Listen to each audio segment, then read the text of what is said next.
സാധാരണയായി വൃക്ഷങ്ങളിൽ നിന്ന് ഇലകൾ പൊഴിഞ്ഞു വീഴുന്നത് നാം കാണാറുണ്ട്.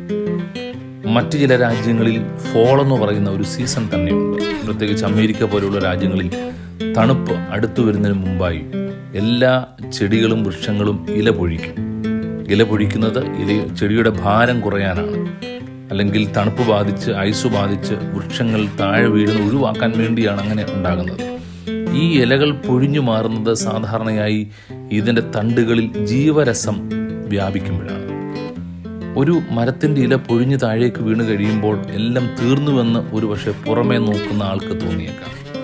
അസ്ഥിപഞ്ജരം പോലെ ശിഖരങ്ങളും കമ്പുകളും മാത്രമുള്ള ചില മരങ്ങൾ കാണും. എന്നാൽ അതിനെ കണ്ടിട്ടെല്ലാം തീർന്നു പോയെന്നും എല്ലാം കഴിഞ്ഞു പോയെന്നും ഒക്കെ ചിലർ ചിന്തിക്കാം. ഇല്ല, അടുത്തൊരു സീസൺ വരുന്നുണ്ട്. ആ സീസൺ വരുമ്പോൾ ഈ ഫോളിന് ശേഷമുള്ളൊരു സ്പ്രിംഗ് ഉണ്ട്. എല്ലാം പൊട്ടി മുളയ്ക്കുകയാണ്. എല്ലാ ചെടികളിലും ഇലകൾ ഉണ്ടായി വരും, അവിടെ പൂ ഉണ്ടായി വരും, മറ്റുള്ളവർക്ക് സുഗന്ധം വരുത്തുന്ന ഒത്തിരിയേറെ പുഷ്പങ്ങൾ ഉണ്ടാകും. പല സമയങ്ങളിലും ജീവിത സാഹചര്യങ്ങൾ നമ്മൾ നോക്കിയിട്ട് പൊഴിഞ്ഞു പോയതിനെയും നഷ്ടപ്പെട്ടതിനെയും ഓർത്ത് വിലപിക്കാറുണ്ട്. നിരാശപ്പെടേണ്ട കാര്യമില്ല, വിലപിക്കേണ്ട കാര്യമില്ല. നഷ്ടപ്പെട്ടതൊക്കെ തിരികെ വരും, മടങ്ങി വരും. അതുകൊണ്ട് തന്നെ ആശങ്കപ്പെടേണ്ട ആവശ്യമില്ല. ഈ ചെടികളിലെ ഇല പൊട്ടിമുളയ്ക്കുന്നത് പോലെ നിങ്ങളുടെ ജീവിതത്തിലും ഉയർപ്പുണ്ടാകും, നിങ്ങളുടെ ജീവിതത്തിലും ഒരു സ്പ്രിംഗ് ഉണ്ടാകും. അതുകൊണ്ട് തന്നെ നിരാശപ്പെടാതെ പറയണം, ഞാൻ വിശ്വസിക്കുന്നു പലതും നഷ്ടപ്പെട്ടു പോയെങ്കിലും ഇതെല്ലാം മടക്കിത്തരാൻ കർത്താവിന് കഴിയും.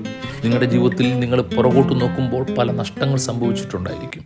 നിങ്ങൾക്ക് ലഭിക്കേണ്ട പലതും ലഭിച്ചു കാണത്തില്ല. നിങ്ങൾക്ക് ഒത്തിരിയേറെ പരാജയങ്ങൾ സംഭവിച്ചിട്ടുണ്ടായിരിക്കും. തിരുത്താൻ കഴിയാത്തത് സംഭവിച്ചു കാണും. എന്നാൽ നിരാശപ്പെടേണ്ട, ഇതിൻ്റെ മധ്യത്തിൽ ദൈവം കൂടെയുണ്ട്.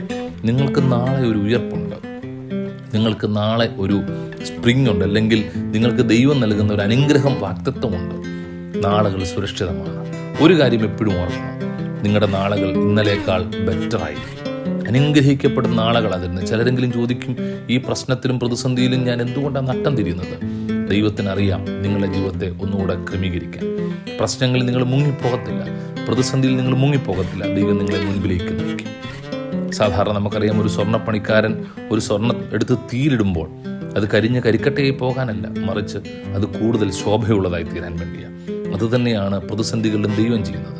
നിങ്ങളെ കൂടുതൽ ശോഭയുള്ളവരാക്കി മാറ്റുന്നു.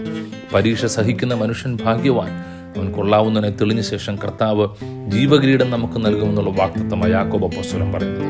അതുകൊണ്ട് തന്നെ പ്രശ്നങ്ങളിൽ ക്ഷീണിച്ചു പോകേണ്ട, പ്രതികൂലങ്ങളിൽ തളർന്നു പോകേണ്ട. ദൈവം നിങ്ങളുടെ കരം പിടിക്കുന്നു. അവൻ നിങ്ങളെ നാളേക്ക് നയിക്കും, മുൻപിലേക്ക് നയിക്കും. നഷ്ടപ്പെട്ടതിനെ കർത്താവ് തിരികെ തരും. ദൈവം നിങ്ങളുടെ ജീവിതത്തിൽ അനുഗ്രഹങ്ങളും നന്മകളും തരും. അതുകൊണ്ട് തന്നെ ഈ പ്രത്യാശയുടെ വാക്കുകൾ ധൈര്യത്തോടെ പറയണം. നഷ്ടങ്ങളും കഷ്ടങ്ങളും സാരമില്ല, എനിക്ക് അനുഗ്രഹത്തിൻ്റെ ഒരു ദിവസങ്ങൾ ദൈവം മുൻപിൽ മാറ്റിവെച്ചിട്ടുണ്ട്.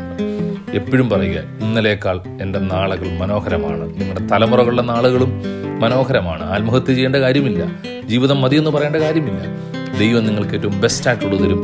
ദൈവത്തോട് പറ, കർത്താവേ, ഞാനത് പ്രതീക്ഷിക്കുന്നു. കർത്താവ്, ഞങ്ങളുടെ പ്രിയ സ്നേഹിതൻ, ഞങ്ങളുടെ സഹോദരൻ, ഞങ്ങളുടെ സഹോദരി നിരാശപ്പെട്ട് തകർന്നിരിക്കുന്നു, രോഗിയായിരിക്കുന്നു. കഴിഞ്ഞ നാളുകളായി ചോദ്യചിഹ്നങ്ങൾ മാത്രമേ ഉള്ളൂ. പ്രതിസന്ധിയിൽ നട്ടം തിരിയുമ്പോൾ കർത്താവ് അവരുടെ കരം പിടിക്കണമേ, പ്രതീക്ഷ പകരണമേ, പ്രത്യാശ പകരണമേ. അവിടുന്ന് അങ്ങാണ് ഞങ്ങളുടെ ജീവിതത്തിൻ്റെ ഉടയവൻ. അവിടുന്ന് ഞങ്ങളുടെ ജീവിതത്തെ ഒന്നുകൂടെ പുതുക്കി പണിയണമേ, ഒരു ഉയർത്തെഴുന്നേൽപ്പ് നൽകണമേ. ചെടികളിൽ പൂവുകളും ഇലകളും ഒക്കെ പൊട്ടിമുളയ്ക്കുന്നത് പോലെ പുതിയ ചില അനുഗ്രഹങ്ങളും നന്മകളും നൽകണമേ.